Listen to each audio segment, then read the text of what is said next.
Jams with the Bicolanong kapay? Ay gagi pare, riot yan! Tara kape! Tara kape! What happens pag nagkulitan? Ang masanting at ang daragang magayon? Ay gagi pare, top of the food chain pare! Tara kape! Tara kape! Konyo Bicolano at Robin Siena! Gagi pare, we're not your ordinary DJs. Tara kape! Tara kape! Gagi pare, feel good too. Awa! Konyo Bicolano! Robin Siena! Naranasan mo na bang magbantay ng nakababata mong pamangkin, kapatid, o kahit na sinong bata o tiyanak? Tiyanak, nakakatakot yun. Oo naman. Awa. Mga pamangkin, I would say. Oo. Naranasan ko na yan, yung tipong kainin na natin yung chocolate mo, dali. Yan. Ikaw yung nagsasabi o yung bata? Ako, tapos mapapagalitan sila nung nanay nila. Nasaan na yung chocolate mo? Di ba baon mo pa yun bukas? Tapos magsisinungaling ako, ay ate, kinain niya. Pinilit nga ako. Ang pangit mong babysitter. Totoo yan. Bad influence ka sa bata. Totoo yan. Ikaw ba, na-experience mo na yan? Ay, maging babysitter. Oo. Ay. Di ba, napapansin mo naman dyan sila, Princess, anak Oo, nila. yung mga bata dito. Oo, nila Ma'am Nicole Yala. Talagang tagabantay ako ng bata. Mahilig ako sa bata. Ay, ako din, same. Di ba? Mahilig din ako sa mga bata. Sanggol ha. Ayan na naman, may makarinig sa atin. Anong mga bata yan, estudyante? Akala ko Ako Oh. kasi mahilig ako sa bata. Mga Oo, sanggol. kasi gusto ko na ng baby. Ay, wow!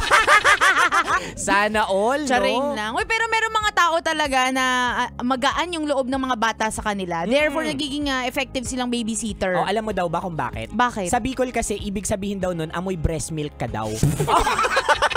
Oo, ganun. Kaya malapit daw sa'yo mga, parang mga aso. Awa. Malapit sa'yo kasi amoy aso ka. Mga pusa. Kasi katulad ko, ayaw sa akin ng mga aso. Kasi amoy pusa ako, amoy pusi. Ayan. Kasi marami kaming alagang pusa. Ang sangsang mo. Ay, nako. Kaya eto na kabisyo, ibibigay namin sa'yo ang unang 2 uri ng tagapag-alaga sa pamangkin! Tara, kape! Tara, kape! Ang lalim nung tagapag-alaga. Oh, diba? Parang tagapagmana. Ano ka, Encantadia? Punta tayo sa number 1. Uy, inot. Yung totoo. Latak na lang yung isip po, ha? Isang araw na lang, weekend na. Legit yan. Punta tayo sa number 1. Inot. Muna, ito ang mga composers. Naku, asa na naman ba yung batang yung tanghali na kailangan niyang matulog? Tita Jessa! Tita Jessa! Bakit po? Bakit? Halika na dito. Kailangan mo nang matulog. Papagalitan ako ng nanay mo na ate ko na kapatid ko din. Ang dami? Nagbilin kasi yun na dapat matulog ka ngayong tanghali kasi ang liit mo. Tita Jessa! Ayoko matulog Gusto ko maglaro. Ay, halika na dito. Gusto ko maglaro. Halika na dito. Para makatulog ka, higa ka dyan, kakantahan na lang kita. Eto. Higa ka. Lilali, lilali. Lilalu, lilalu. Tita Jessa, curious lang ako. Ano pong lingwahe po yun? Bakit ba? Ayaw mo? O sige, papalitan ko na lang. Landasik, landasik. Landasok, landasok. Ang galing, Tita Jessa. Iba-iba. Totoo nga po yung sabi ni nanay tungkol sa inyo. Wow! Gingging talented ako? Hindi po. Ano? Na-alien daw po kayo. Bastos kayo Ayan. Alam mo ba, itong lila-lila-li na to, itong landasik-landasok, nasa core memory ko to. Talaga? This is the same lullaby na paulit-ulit kong naririnig sa matanda kong kapatid. Oh, wow. Oo, at sa nanay ko nung pinapatulog ako when I was like mga 7 years old. Core memory siya sa akin. So anong lingwahe nga ito? Hindi ko rin alam. Up until now, hindi siya na-decode. Tinanong ko rin yung nanay ko noon, yung ate ko. Saan to? I mean, ang sagot lang nila, narinig lang din nila ito sa mga lolo ko, sa lola ko. So, nag-ano na siya, nagpasa-pasa. Nagpasa-pasa na. Oo. Ako isa lang kasi yung alam kong lalabay. Ano yun? Kasi itong lalabay na to, hindi ako nakakatulog. Talaga? Lalo ako nagigising. Bakit? Alam mo Ili. Hoy, ayoko, nakakatakot. Ayoko. Nakakatakot, parang kang white lady. Inalis ko yung headset ko. Ayoko. Ayan, ito naman ano to?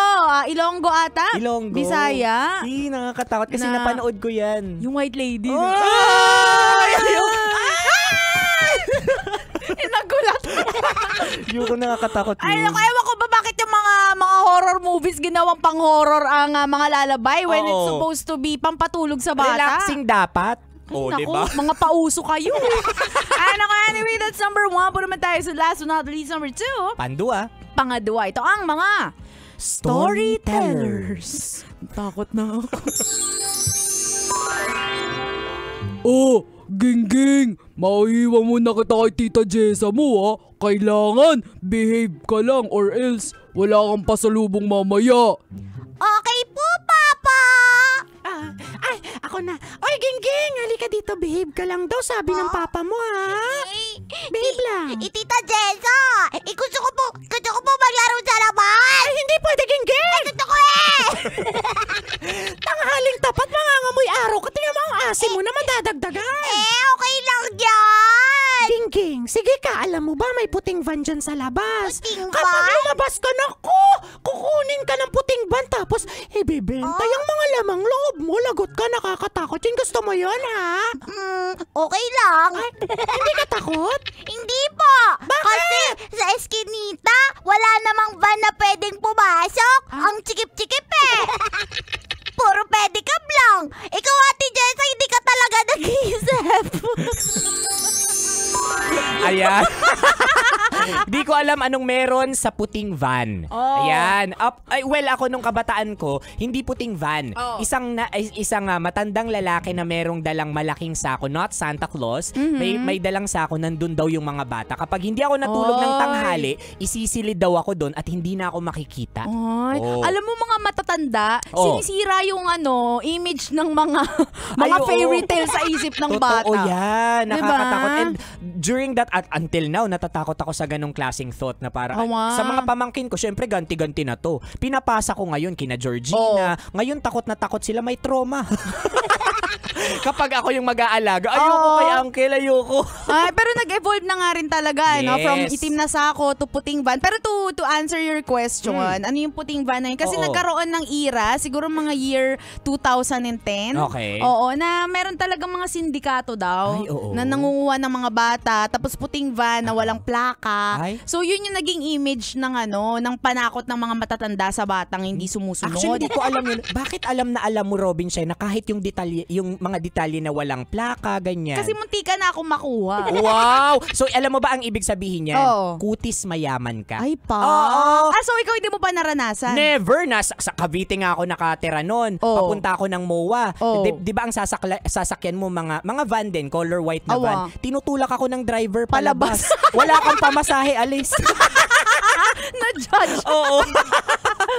Anyway, Kabisyo, hindi mo naabutan ng usapan namin ito at gusto mong ipa-shout out yung nagpalaki sa'yo. Ayan, oo. Ayan, lumaki ka ba talaga? Tingnan mo nga, sukatin mo. Ano lang yung lumaki sa'yo. Okay, shoutout natin sila. Hanapin mo kami sa aming mga social media accounts. Ako sa aking Facebook, Instagram, Twitter, TikTok at DJ Robin Shanna. Same socials mga broski at Konyo Bicolano. O siya, Kabisyo, mga kasama nyo pa kami hanggang mamayang 3:00 ng hapon para bigyan pa kayo ng mga science tips at skits Sa buhay-buhay. Muli, this is your pinakamagandang probinsya na DJ Robin Shanna. Your Uragon broski, like super legit and all Konyo Bicolano. Dito lang yun sa Tara Kape sa 90.7 Love Radio. Feel good, ay gagi pa rin. Wow.